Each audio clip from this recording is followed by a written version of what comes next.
welcome back with me, Devin and Betty Rahma at Debate. Jadi kita udah lumayan lama ya di Debate ini dan kita ada di episode ke-7. Nah, di episode ke-7 ini aku ingin memperkenalkan tentang Introduction of Argument. Nah, seperti yang kita tahu, debate itu kan tentang berargumen ya, bagaimana argumen kita itu lebih baik daripada lawan, atau bagaimana kita membuktikan bahwa argumen kita itu pantas untuk dimenangkan. Nah, di sini aku akan memperkenalkan tentang argument structure. Nah, arguments are delivered in the structure of RL, which stands for A. Assertion, R. for reasoning, E for evidence, and L for link back. Assertion, here you state your claim, your statement of why you support or oppose the motion. Title, sentence, label, claim. Bukan secara general, langsung lead ke side kamu. Biar jelas, biasanya bisa dibuat kalimatnya menggunakan SPOK. Dan untuk reasoning is logically explain why your claim is true. The because of your statement. Sebenarnya bisa apa aja reasoning itu, namun untuk mempermudah pakai aja why, how, so, what. Selanjutnya, evidence. Give supporting data to strengthen your reasoning. You can use data, analysis, or example. Try to get the situation to be specific, or you can use example by logic or small story. Selanjutnya, link back. Nah, link back is the conclusion of your whole explanation, which is how your arguments prove the motion true or false.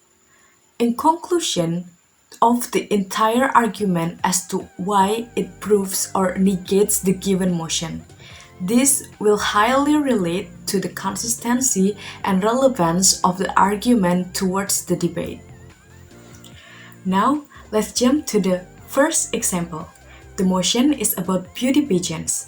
You are the negative team. One of your arguments say that Miss Universe kind of contest should be opposed because it degrades women. Oke, jadi mari kita mulai dengan assertion. Ingat, assertion adalah statement whether we agree or oppose the motion. Nah, di sini kita bisa mulai dengan Miss Universe contest degrades women. Wah, statement yang cukup kuat ya. Nah, selanjutnya kita lanjut dengan reasoning. Di reasoningnya, karena kita sudah stating kalau misalkan Miss Universe itu degrades women, maka kita harus memberikan reasoning menggunakan argumen kita sendiri. Kenapa sih itu degrades women? Nah, kita bisa membuat kalimatnya, contohnya seperti it puts a woman in a position as an object and to be valued based on their appearance. Furthermore, the contest is aimed to be a commercial business. Thus, the contestants are positioned to be a commodity. Nah, sudah terlihat kan di sini reasoningnya kita tuh menganggap kalau misalkan kontesnya ini tuh ditujukan sebagai bisnis yang komersial dan juga di sini itu kontestannya itu diposisikan sebagai komoditas. Nah, selanjutnya kita lanjut ya ke evidence. Nah, evidence ini seperti yang tadi sudah saya katakan itu bisa berupa data atau mungkin kenyataan-kenyataan yang kita alami atau mungkin yang kita ketahui. Untuk motion ini itu bisa menjadi the adjudication process are 80% based on beauty skill, while the brain session is only additional and the question can be answered by elementary school students like, what will you do if you are a president?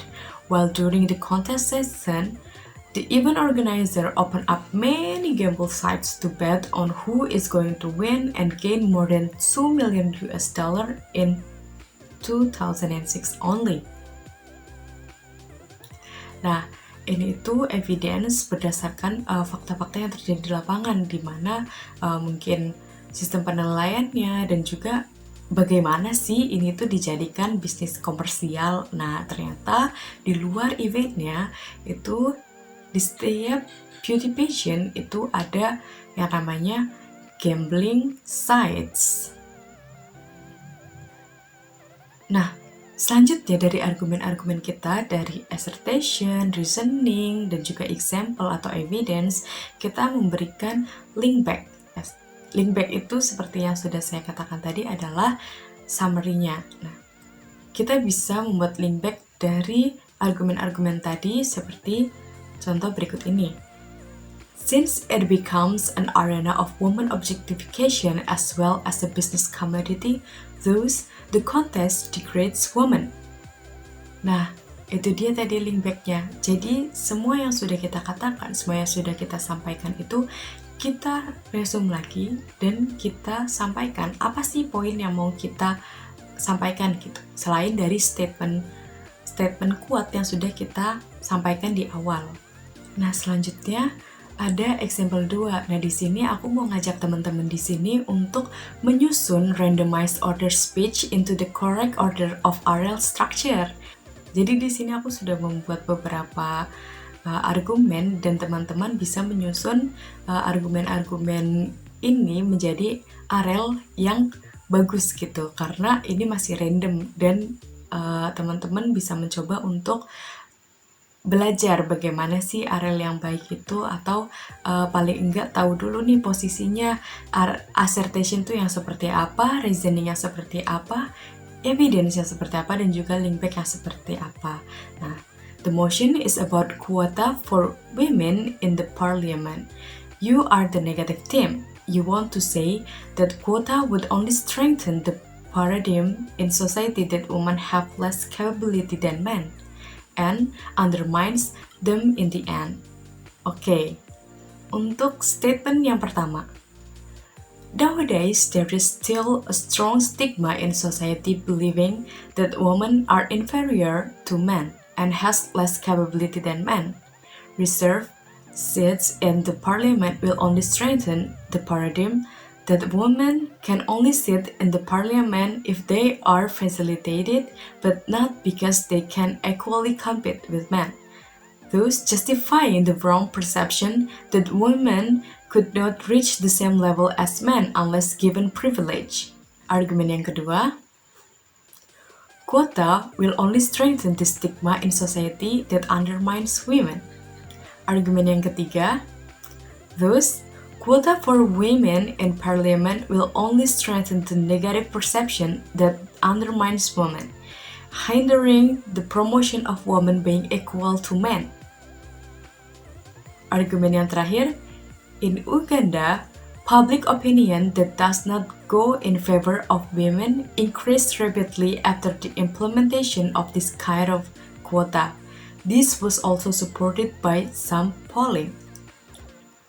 Nah, itu dia argumen-argumennya. Coba ya teman-teman tulis di kolom komentar kira-kira bagaimana nih urutan yang seharusnya, urutan yang sebenarnya, atau argumen yang pertama dulu yang harusnya jadi assertion, atau argumen yang ketiga yang harus jadi reasoning, atau bagaimana. Nah, aku tunggu ya jawaban teman-teman di kolom komentar. Sekian untuk Debate Dynamic episode 7 kali ini. Aku harap ilmu yang aku sampaikan bermanfaat.